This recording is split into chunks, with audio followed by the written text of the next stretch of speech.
Hey guys, welcome to Drive to Ranch. This is part one of a two-part series of videos. It's the finale of my 12428 crawler project.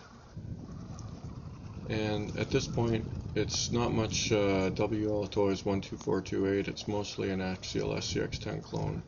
The only thing that's really left is the axles.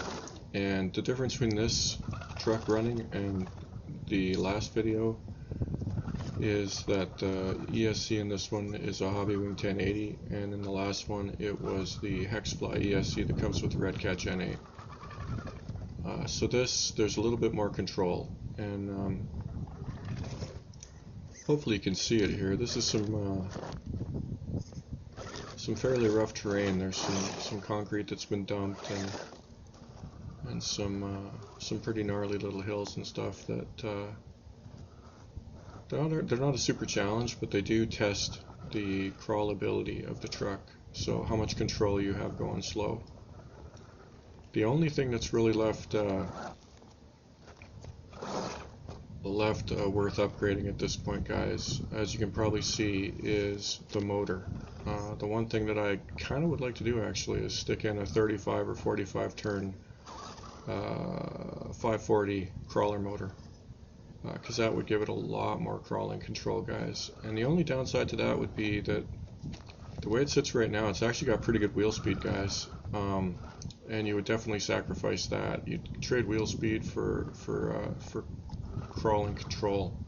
And if you want to see kind of what that would look like, check out some of my videos of the Red Cat Gen 8, and you'll see that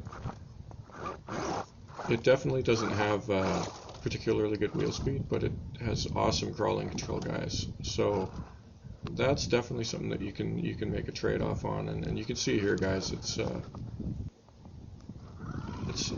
pretty speedy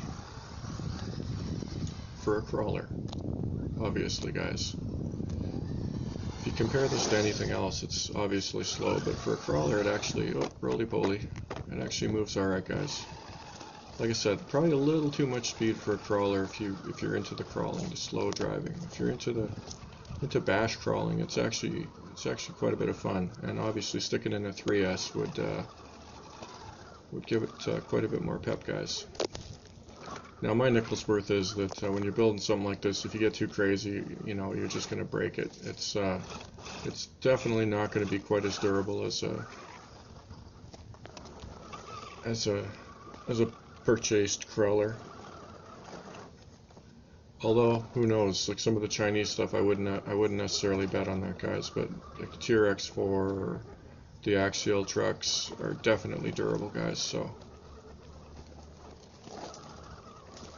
as you can see here, it makes short work of pretty much anything. The only thing you really run into is that you gotta bash the throttle and, you know, use a little wheel speed and momentum to get you over stuff from time to time.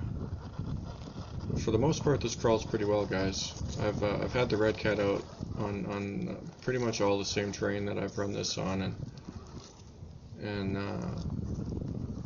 there's not a lot of difference, guys. They both get where they need to go. This one, I'm trying to think, is it easier to get it high centered? I don't think so, actually, because the Red Cat, you know, you can definitely high center these little trucks, guys. There's no shortage of rocks and pokey bits to get the transmission hung up on, so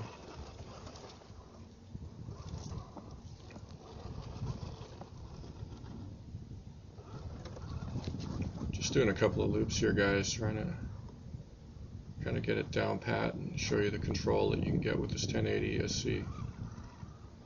It's capable of going fairly slow, but it does stall a little bit, guys, and that's because it's a 21 turn motor. You know, 27, 35, 45, it's going to stall a lot less easily, guys.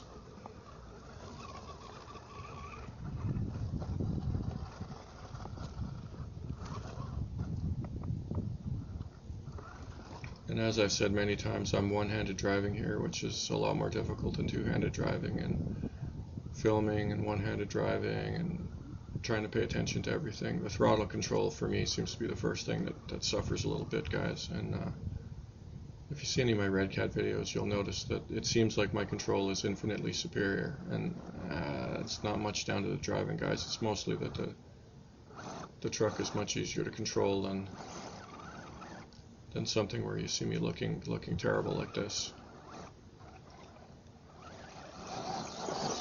So in a situation like that, you saw the wheel speed that you can bring to the table with this thing, guys. The Red Cat definitely doesn't have that much wheel speed. Now that being said, I think the Red Cat would have crawled up that pretty easily, guys. And the one upside to the slow crawling is that you don't dig yourself in as easy. You don't stir up that surface as easy. So that being said, it is kind of hard to tell, guys. You need to have them, you know, right there both at the same time, because sometimes, you know, something that looks like, oh, the truck just isn't up to it, guys. It's just harder than it looks for whatever reason. You know, the tires spin a little easier. Yeah, anyway. Oh, down she goes.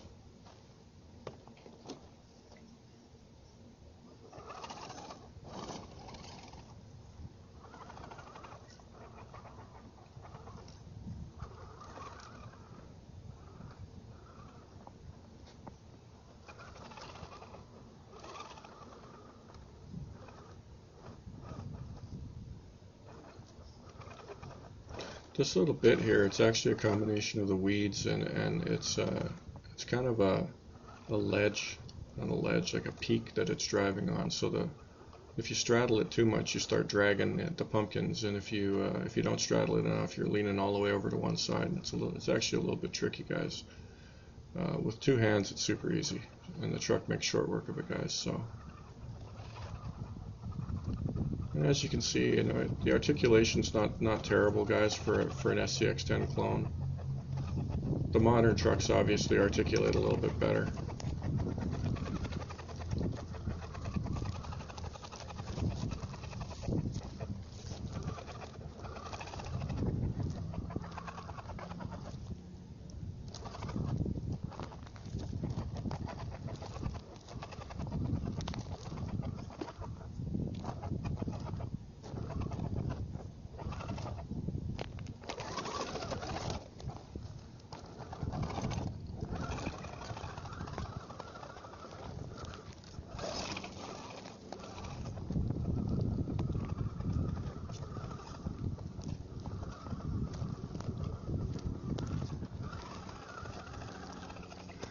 I did a little bit of fast bombing around on this exact same terrain that I didn't catch on camera, guys, and the truck handles it really well, actually. It's actually pretty fun to just, you know, little small jumps and, you know, bombing over bumps and you know, just kind of abusing it a little bit. It handles it really well. If you don't get too crazy, it really doesn't roll over much. It's pretty stable.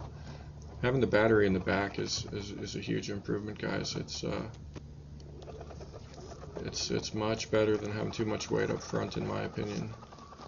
And somewhat surprisingly, I've read people say you want to get that battery as low as possible, and you know, this is definitely not as low as possible, guys. And it's not bad at all. The center of gravity doesn't seem terrible. Right now, my Red Cat's running a new body kit. There's gonna be a teaser video coming pretty soon, and I'll show you. And all that plastic actually got the weight up fairly high, and it's I have to say, the one downside is the center of gravity is actually up a little bit in that truck at this point. This thing, the center of gravity feels really nice when you're driving. It's pretty stable. So part of that it doesn't have the portal axles, so the whole car is a little bit lower. You don't have as much ground clearance, but it performs well though, guys. I actually really like this truck. You definitely won't see any more videos talking about the kit in general, but I suspect you will see some videos of the truck driving because it is super fun.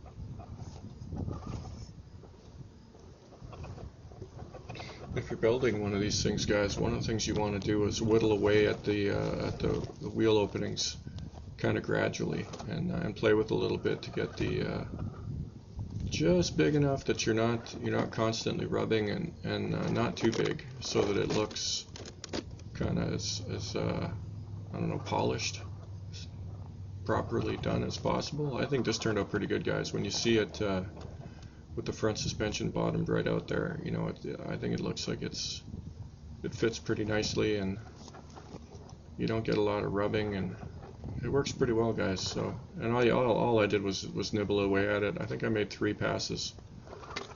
Really, the third pass was just tweaking the wheel opening slightly. The first pass was kind of a rough opening. The second pass was pretty bang on, and the third pass was just polishing it up a little bit. And then I have a little moto tool, a little battery powered moto tool with a sanding drum that is super handy for cleaning up the edges on the body, guys. If you hit it real gentle with a lot of speed, it actually will warm up the plastic a little bit too, and I think it seals the edges fairly well, so you don't get any damage, but time will tell. These body shells actually hold up pretty well. The first one I did was pretty beat up, but you know, a little 200-mile-an-hour tape and some hot glue, and it's still pretty solid.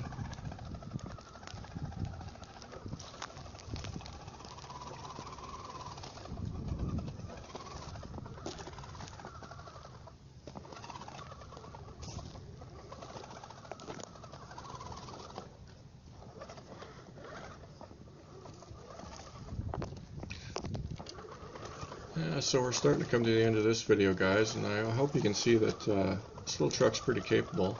The second part of this video is a run over some rocks and whatnot that you would have seen in the last running video, just to show you that I think the control is improved with the 1080 ESC. You'll have to tell me if you think you can see it in the video or not. It's one of those things where there's definitely a certain intangible element to it where you kind of feel it when you're driving it, but in the video I don't think it actually shows up as well as it does in the actual driving. It's hard to say, guys. It's one of those things.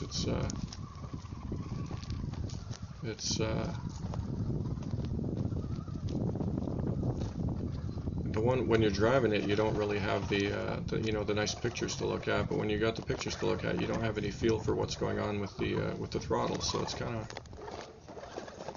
of hard to tell if it's just me hammering on it all ham-fisted, or if it's actually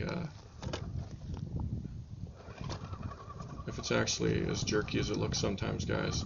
One of the things I'd actually really like to try in this is one of those programmable radios where you can set your throttle curve and, you know, give way more trigger range to the low end, and you know, take away some of that fat finger syndrome that you see me doing all the time.